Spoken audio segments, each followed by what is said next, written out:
Hello everyone, welcome to my YouTube channel. তোমরা দেখতেই পাচ্ছ যে আজকে কে রান্না করছে।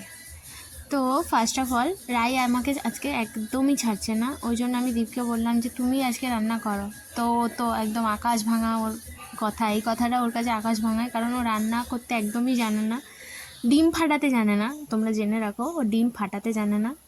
চাটা জানে করতে, তবু যদি 1 মাস ওকে চা করতে না দেওয়া হয় ও চাটাও ভুলে যায়।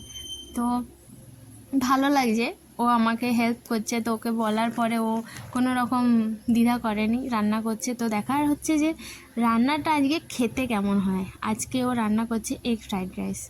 তো দেখা যাক কেমন রান্না হয়, খেতে কেমন হয় রান্নাটা যাই হোক। তো খুন্তিটা দেখো কোথায় ধরেছে, খুন্তিটা আর ওর তো ভীষণ আনন্দ যে প্রথমবার ও এরকম করছে। ও প্রেগনেন্টের সময় আমাকে রুটি করে দিত, ভালো রুটি করতে পারে ও, তাও মনে হয় এখন ভুলে গেছে।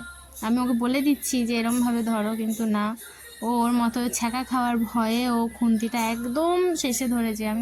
তো যাই হোক, তো তো বেশ ইন্টারেস্টিং ব্যাপার, দেখা যাক কি হয়। আর আরেকটা কথা হচ্ছে যে আমার মনে হয় বড়দের ছুটির দিনগুলো বউদেরকে রান্না করে খাওয়ানোটা উচিত, কারণ আমরা বাড়ির বউরা সবাই সব সময় তো সার্ভিস দিই। তো মাঝে মধ্যে আমাদেরও তো ইচ্ছে করে ছুটি পেতে, তাই না? তো এরকম হলে বেশ ভালোই লাগে। গানটা প্লাস রান্না প্লাস আমার টিপকে তো জানিও কমেন্ট সেকশানে। টাটা।